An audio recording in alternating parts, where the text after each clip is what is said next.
ikaw hayop ka. Huwag mo sasabihin sino po ako, suportahan mo ako. Huwag na. Okay na sa akin to. Kahit hindi block mo na lang ako. Dati hindi mo na ako kilala. Dati ngayon mo na kilala. Huwag mo na. Okay lang. Okay na. Kaya ko sarili ko. Oh, pagkain na ako. May gatas patak ko. Kaya ko sarili ko. Basta wag mo na suportahan. Ha? Kaya ko na. Kaya ko na to. Kaya ko to. Tingnan mo si Elon Musk. Bibigyan daw ako ng sasakyan. Bera. Scammer ka, Elon Musk. Elon Musk, oh. Hindi ka scammer, mapera ka, balo sa pera. Yung pangalan mo ginagamit ng isang tao para lokohin ako. Hindi nyo kaya. Elon Musk. Ano kayang English nun? Mag-English ako ah. Government warning, cigarette smoking is dangerous to health. Ang ibig sabihin nun, alam mo nga pala yun. Masama nga pala sa kalusugan sigarilyo.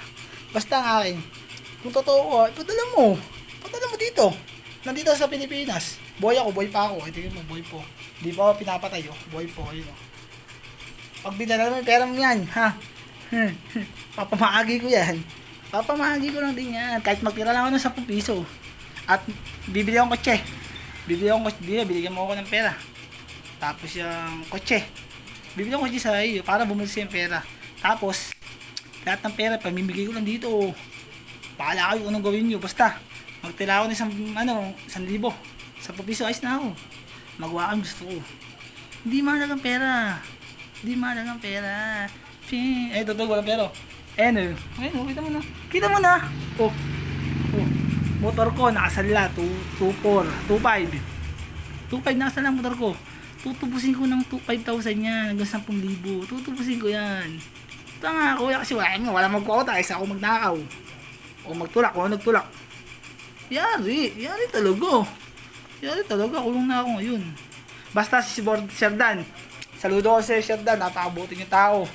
At dito sa kapulisan dito sa paligid namin, tahimik dito dahil sa mga kapulisan dito na si Sir ST, Visitasyon, napakabuti yung pulis. Si Oblak, Mark Jerome, Visitasyon. Yan, mabubuti pa rin. Si Ma'am RC, Tukapor. Mababait siya sa Wawa. Ay, wala nga di sa Wawa. Wala pa tayo, no? Tapos si Raliosa. Nakalimutan. Basta, mabubuti po dito. Tapos si Aping Reyes. Mababait dito mga pulis. Kaya tayo, walang patay, no? O, walang patayan. Tayo yung labas. Papakita ko sa iyo.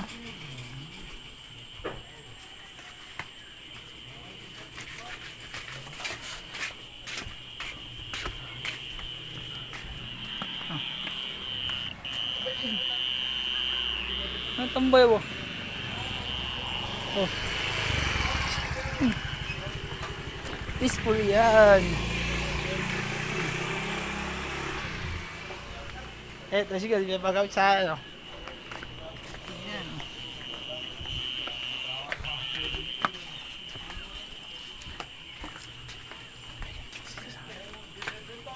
Oh, peaceful yan.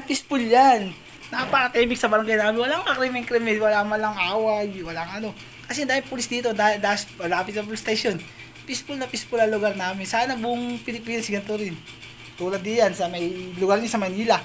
Kaya ikaw, Waklas, bumaba ka dito, maglaban tayo dito, katuwal lang. Makaramdaman mo dito, makapunta ka dito ng mga bundok. Ang daming punong bundok, tapos merong bati sa gitna. Doon tayo liligo para tayo mabasa. Pag tayo naligo, mababasa tayo eh. Doon tayo magsisindi ng medisina. Basta pag tayo naligo dito, Waklas, putang ang ganda ng bundok dito, sariwang hangin. Makaisip mo, saan ganda dito, sariwang hangin, hindi ng mga ibon. Hindi kagaya sa Maynila, mga chismosa ng tao. Pollution pa nandiyan, pollution, wala sariwang hangin. Tignan mo pag umulan, no? Dumi agad ang pollution na sa dito sa Laguna. Wala, peaceful, lalo kung hindi puputulin ang mga bundok. Naku po, kailangan ng climate change. Sige na!